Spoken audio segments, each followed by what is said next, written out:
Bismillahirrahmanirrahim. Kolbun TV.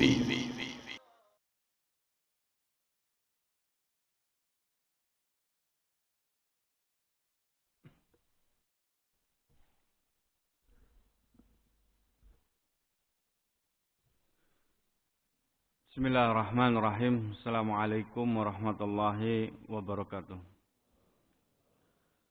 Alhamdulillahirabbil alamin wassalatu wassalamu ala nabiyyinal karim Muhammad bin Abdullah sadaqa wa'adul amin.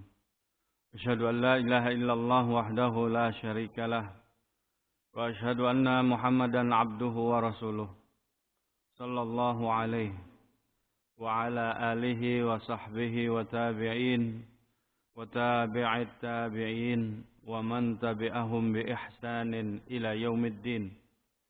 Ya ayyuhalladzina amanu taqullaha haqqa tuqatih wa la tamutunna illa wa antum muslimun.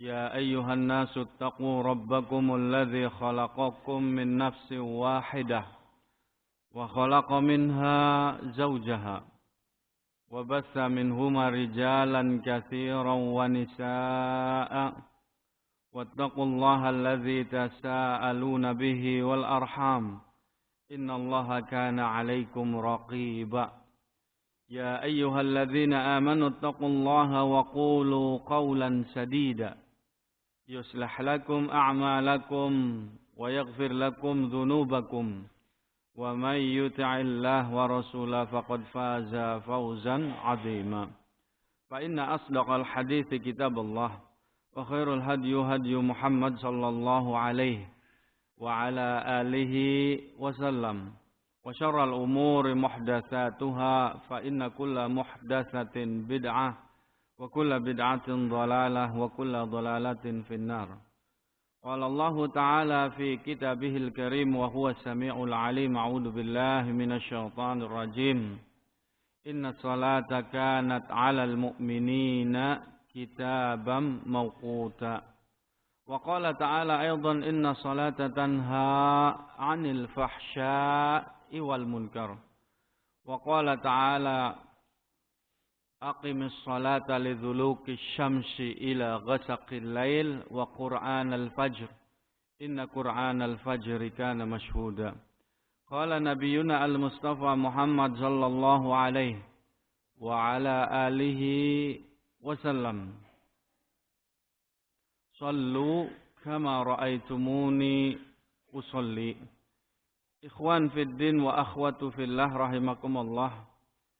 Pada pertemuan bulan yang lalu sudah kita bahas tentang bagaimana Nabi alaihi salatu wassalam mencontohkan untuk bangun dari ruku, yang mana ketika beliau mencontohkan saat mengawali sholat dengan takbiratul ihram, ketika itu beliau mengajarkan kepada kita sekalian untuk merapatkan jari jemari kita saat memulai takbir dan memposisikan kedua tangan kita sejajar dengan bahu kita atau di bawah dua daun telinga kita.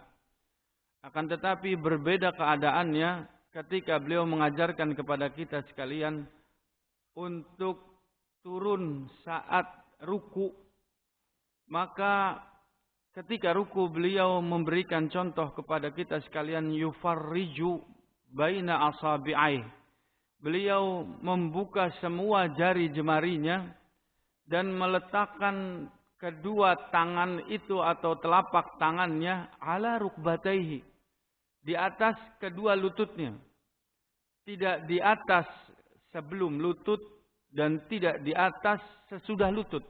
Akan tetapi ala rukbataihi. Walaupun ketika kita memiliki tenaga yang lebih untuk meletakkan tangan kita di bawah lutut kita, demi Allah itu bukan syariat yang beliau contohkan kepada kita sekalian. Yang beliau contohkan kepada kita sekalian untuk faliyadha' ala rukbataihi, meletakkan kedua tangan itu di atas kedua lutut kita. ketika takbiratul ihram tidak membentangkan jari jemari kita, merapatkannya. Akan tetapi berbeda keadaannya ketika ruku, maka kita diperintahkan untuk membuka semua jari jemari kita. Membuka semua jari jemari kita sekalian.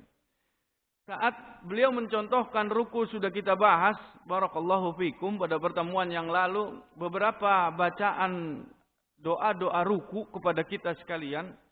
Yang pertama beliau contohkan membaca Subhana Rabbiyal Azimi 3 kali banyaknya.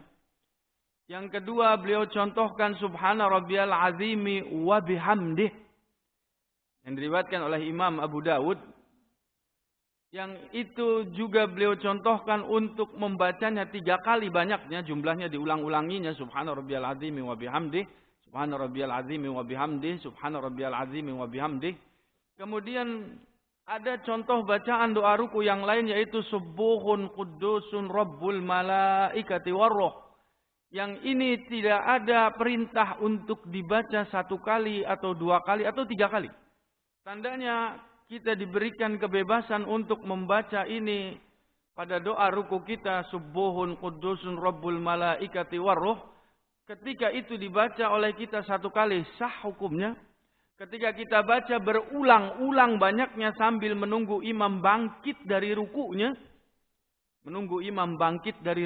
kita mengulanginya Subuhun Quddusun Rabbul Malaikati Warruh, mau 2 kali, 3 kali, 4 kali atau 5 kali, yang lebih disukai dengan bilangan-bilangan ganjil di hadapan Allah Subhanahu wa taala, maka itu pun sah bagi kita. Dan ada doa contoh ruku, bacaan doa ruku yang lain beliau ajarkan kepada kita sekalian, yang beliau lakukan menjelang akhir wafatnya beliau. Artinya ada bacaan-bacaan yang beliau jadikan kesukaan. Walaupun beberapa contoh itu beliau baca dan bisa menjadi opsi pilihan buat kita sekalian, tetapi ada bacaan yang beliau paling sukai. Ada contoh bacaan yang beliau paling sukai. Di antara bacaan doa ruku dan sujud yang paling beliau sukai yaitu Subhanakallahumma Rabbana wa bihamdika Allahumma gfirli. Di situ dimuat adanya pujian pada Allah Subhanahu wa taala dan adanya permintaan hajat kita sebagai abid, sebagai hamba Allah Subhanahu wa taala. Doa itu sungguh bermuatkan arti dan makna yang begitu padat buat kita sekalian. Yang pertama, kita memuji Allah Subhanahu wa taala, Subhanakallahumma Rabbana wa bihamdika Allahumma gfirli. Ya Allah, Maha Suci Engkau dan aku memuji Engkau. Dan kemudian di ujung bacaan, aku meminta agar Engkau mengampuni diriku. Allahumma gfirli, ya Allah ampunilah aku. Ini dibaca 2 kali, dibaca 1 kali, dibaca 3 kali, tidak mengapa. Dan inilah yang beliau amalkan sampai beliau tutup usianya. Jadi kalau contoh bacaan doa-doa ruku yang atau sujud yang awal kita contohkan ada Subhana Rabbiyal Azim. Kemudian saat sujud nanti kita baca Subhana Rabbiyal A'la. Akan tetapi beliau contohkan ada yang beliau paling sukai untuk dibacanya. Subhanakallahumma wa bihamdika Allahumma gfirli. Ini dibaca sampai beliau tutup usia. Doa ini yang beliau dawamkan, yang beliau paling sukai. Kemudian ikhwatu fillah rahimakumullah, kita harus tahu bagaimana beliau mencontohkan gerakannya kepada kita. Sudah pernah kita bahas pada bulan yang lalu bahwa kita tidak pernah akan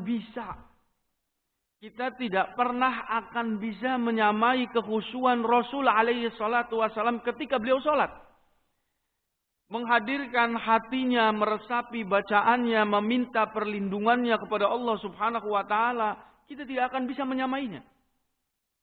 Kita tidak akan pernah bisa menyamai kekhusyuan sahabat radhiyallahu anhum ajmain. Kita pun tidak akan pernah bisa menyamai kekhusyuan bacaan dan hadirnya hati mereka para tabi'in dan tabi'ut tabi'in. Akan tetapi kita berusaha semaksimal mungkin untuk bisa kita menyamai gerakan-gerakan Rasul. Gerakan-gerakan Rasulullah SAW lewat apa yang beliau sampaikan kepada kita sekalian. Lewat apa yang beliau sampaikan kepada kita sekalian. Kita sudah sholat qobliyah subuh bersama-sama. Artinya antum sholat dan ana juga sholat munfarid. Dan kita masih ingat bahwa ada sunnah ketika kita ingin sholat qobliyah subuh.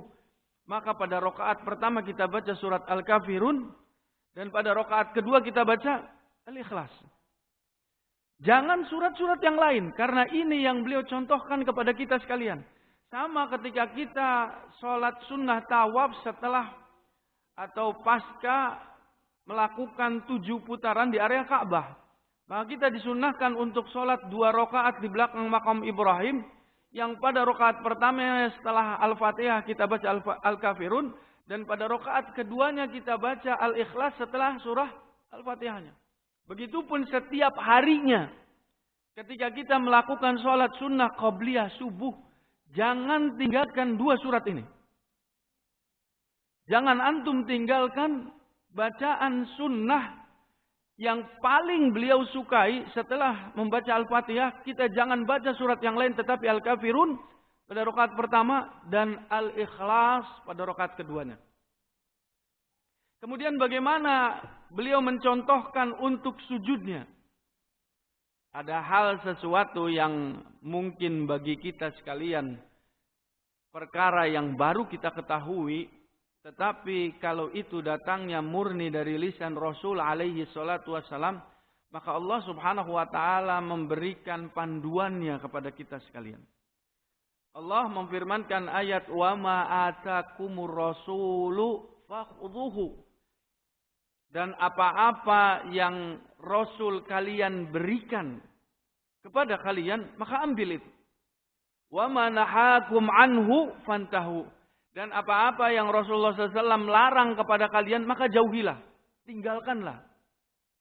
Beliau alaihi salatu wassalam, barakallahu fiikum, memberikan contoh untuk melakukan gerakan sujud.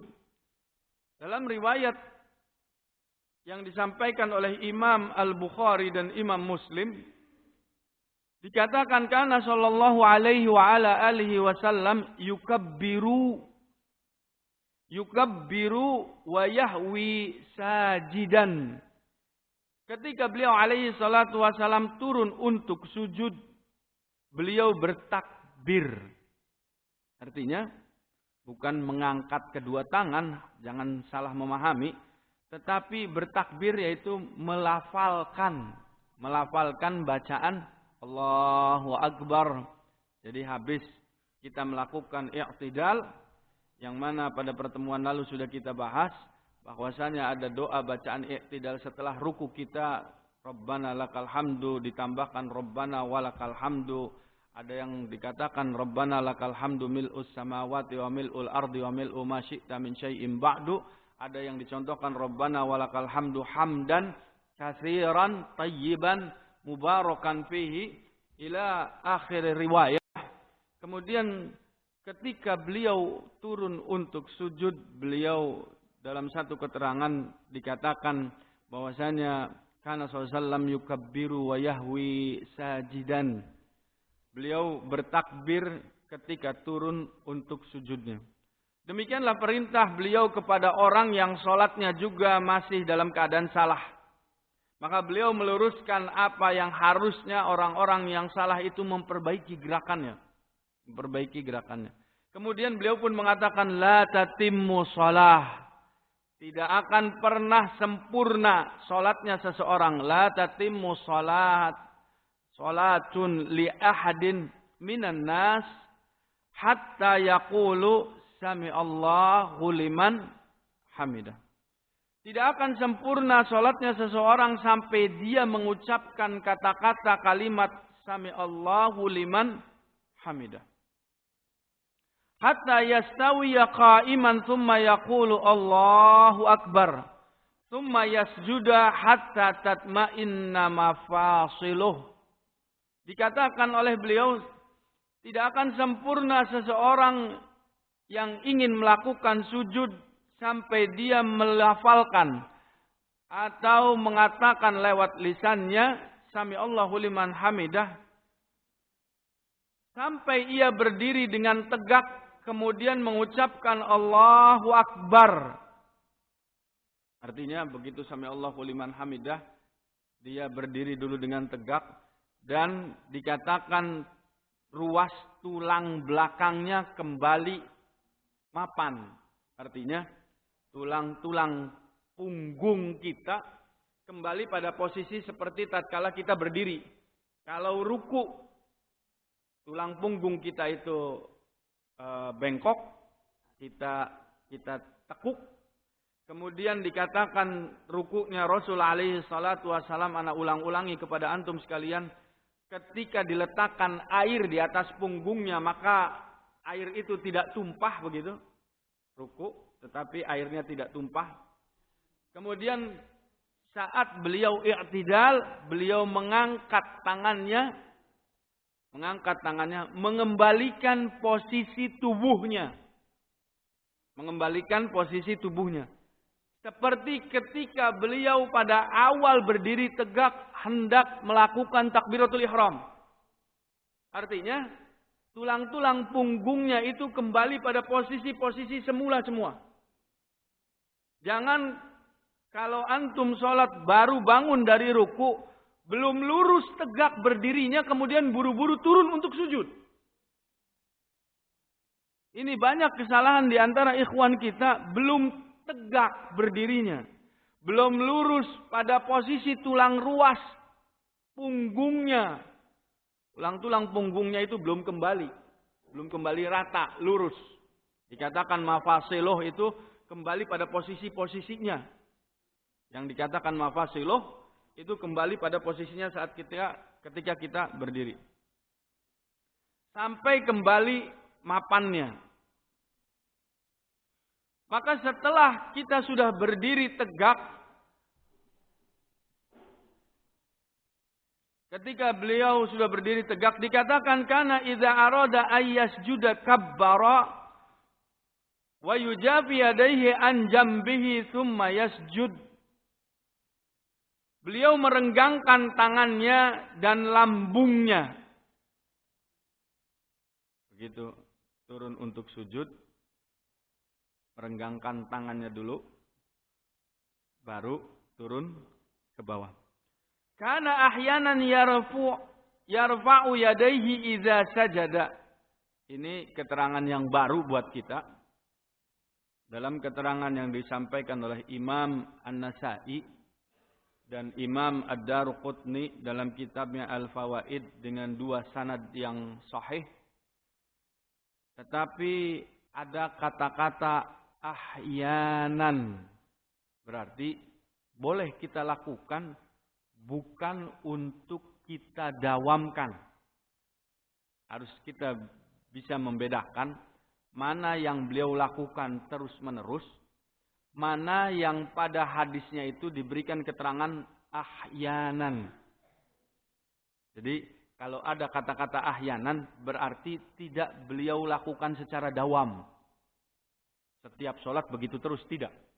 Tetapi sewaktu-waktu dikatakan ahyanan itu karena ahyanan yarfa'u yadaihi idza sajada. Bisa antum lakukan untuk dipahami sebagai sunnah dan keyakinan kita.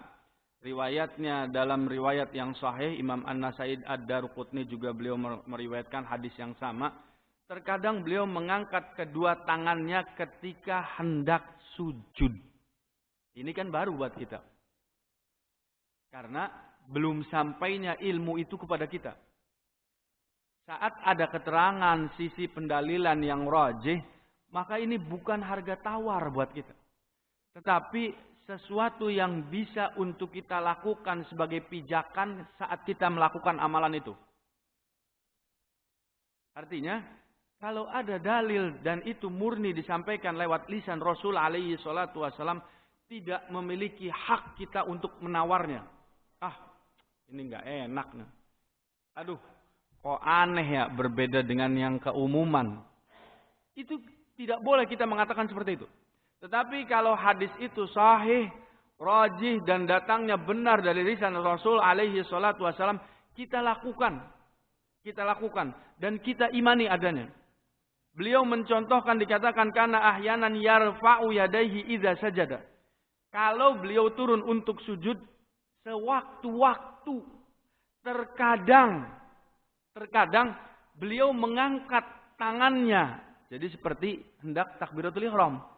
Saat ingin turun untuk sujud, diangkat lagi tuh tangannya. Tetapi sewaktu-waktu. Bukan amalan yang dawam. Bukan yang terus ketika beliau hendak turun untuk sujud, diangkat lagi tangannya. Beliau turun untuk sujud, diangkat lagi tangannya. Tidak. Tapi lewat matan hadis ini, beliau mencontohkan dalam keterangannya ahyanan. Waktu-waktu saja. Kemudian bagaimana turun sujud kita? Apakah rukbataihi qabla yadaihi? Di sini banyak polemik di dalamnya. Perbedaan pemahaman. Secara fikih itu hal sesuatu yang lumrah buat kita. Tetapi mantapkan hati kita lebih condong dan meyakini kepada keterangan yang mana. Barangkali memang ada keterangan-keterangan yang lain dari yang berbeda pemahamannya dan berbeda tinjauannya tidak mengapa. Akan tetapi kalau ada keterangan yang sahih, kata para imam mazhab yang 4, Imam Syafi'i, Maliki, Hambali dan Hanafi, Ahmad ibn Hambal, mereka semua mengatakan idza sahal hadis fahuwa madhabi. Apabila ada hadis yang sahih, maka itulah madhabku. Mereka meninggalkan semua perkataan dan tinjauan secara pribadinya. Maka kalau ada hadis yang sahih, kita ikuti. Kita ikuti. Dalam hadis ketika saat turun untuk sujud. Di sini polemik sangat luar biasa, Masya Allah. Kana yadha'u yadayhi alal ardi qabla rukbatayhi. Jadi jangan dipahami sesuatu yang aneh. Dipahami sesuatu yang baru dan asing buat kita. Kalau itu memang datangnya dari Nabi, kita ikut saja. Kita ikut saja. Agar kita meyakini atau beragama itu konsekuen. Konsekuen di dalam agama kita. Hadisnya diriwayatkan oleh Ibnu Khuzaimah, Ad-Daruqutni dan Hakim. Disahkan oleh Hakim dan disetujui oleh Az-Zahabi. Imam Az-Zahabi itu Pak, imam yang menyusun kitab yang namanya Tahdibut Tahdib. Imam Az-Zahabi, seorang penulis, penyusun kitab Tahdibut Tahdib, yang jumlahnya kitabnya itu kalau seingat anak 30 jilid. Satu jilid setebal mushaf Al-Quran. Jadi kurang lebih satu jilidnya itu kitabnya begini. Dan kitab itu memuat semua biografi periwayat hadis. Jadi kalau huruf alif itu secara hijaiyah pada urutan pertama. Nah, si perawi-perawi hadisnya itu dari mulai huruf alif sampai huruf ya. Beliau teliti satu-satu. Hidupnya di zaman kapan, bergurunya kepada siapa gurunya, kemudian saat meriwayatkan dalam keadaan pikun atau tidak, bagaimana ingatannya, itu semua diteliti. Diteliti semua. Ketika meriwayatkan dalam keadaan pikun, hadisnya ditolak. Ketika meriwayatkannya dalam keadaan belum pikun, hadisnya diterima. Saat perawi tersebut soduk. Dikatakan soduk itu jujur. Dan tidak dalam kategori sayyi'ul khifdi. Sayyi'ul khifdi itu buruk hafalan. Kalau ada periwayat yang disampaikan bahwa si fulan sayyi'ul khifdi, hafalannya buruk, maka hadisnya ditinggalkan. Tetapi ketika meriwayatkan kana ukhu siqqah, sesungguhnya dia itu siqqah, berarti saat sudah disampaikan bahwa dia siqqah, kuat, itu dia jujur. Hafalannya kuat. ketika menyampaikan tidak dalam keadaan pikun. Gurunya dikenal sebagai guru yang warok. Tidak juga hadisnya mudallis atau hadis-hadis yang palsu, tidak. Semuanya rangkaian-rangkaian yang beliau sampaikan merujuk sampai kepada Rasul alaihi salatu wassalam. Maka itu dikatakan thiqah. Nah, Imam Az-Zahabi mensahihkan hadis ini atau mensahkan hadis ini. Beliau mengatakan, idza sajada ahadukum.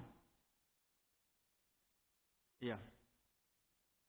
Fala yabruku kama yabrukul ba'ir wal yadha' yadayhi qabla rukbatayhi. Yang pertama, hadisnya kana yadha'u yadayhi 'alal ardi qabla rukbatayhi. Beliau meletakkan kedua tangannya ke tanah sebelum meletakkan kedua lututnya. Jadi yadha'u yadayhi qabla rukbatayhi. Selama ini ana juga sebelum mengetahuinya hadis ini, ana masih melakukan amalan yang mendahulukan lutut sebelum tangan. Tetapi ketika sudah datangnya ilmu itu kepada pribadi ini dan disampaikan bahwasanya ada perintah untuk meletakkan tangan sebelum lutut, maka amalan itu anak kerjakan. Secara pribadi, anak tidak mau peduli dengan orang-orang yang berbeda. Barangkali mereka juga memiliki tinjauan dan pemahaman serta sisi pendalilan yang jelas. Ada yang datangnya dari Rasul, falyatafaddal. Akan tetapi ketika ada datang yang keterangan itu sudah dimuat di dalam kitab yang penulisnya adalah Syekhul Albani yang mentahqiq, meneliti hadisnya sampai kepada manuskrip-manuskrip, ana lebih condong untuk meyakini apa yang beliau sampaikan. Apa yang beliau sampaikan. Yang dicontohkan oleh beliau lewat hadis ini dari Rasul alaihi salatu wasallam, ana testimonikan ke antum, falyadha' rukbatayhi qabla falyadha' yadayhi qabla rukbatayhi. Maka letakkanlah tangan alal ardi, ke permukaan tempat sujud, sebelum kedua lututnya. Jadi tangan dulu, Pak. Begini. Supaya mengarah ya. Setelah kita bangun dari ruku itu kita tekuk sedikit siku kita, kemudian kita arahkan pandangan kita tetap ke tempat sujud, kita angkat kedua tangan kita, sami Allahu liman hamidah. Kemudian saat setelah selesai membaca doa i'tidal, Rabbana lakal hamdu, maka turun untuk sujud itu tidak lutut dulu, akan tetapi tangan dulu. Begini. Baru letakkan tangan dulu, kedua tangan. Anda ulang sekali lagi. Kita letakkan tangan dulu. Begitu. Kemudian baru lutut. Kemudian kita geser ke depan, baru kita sujud. Cara turun untuk sujud.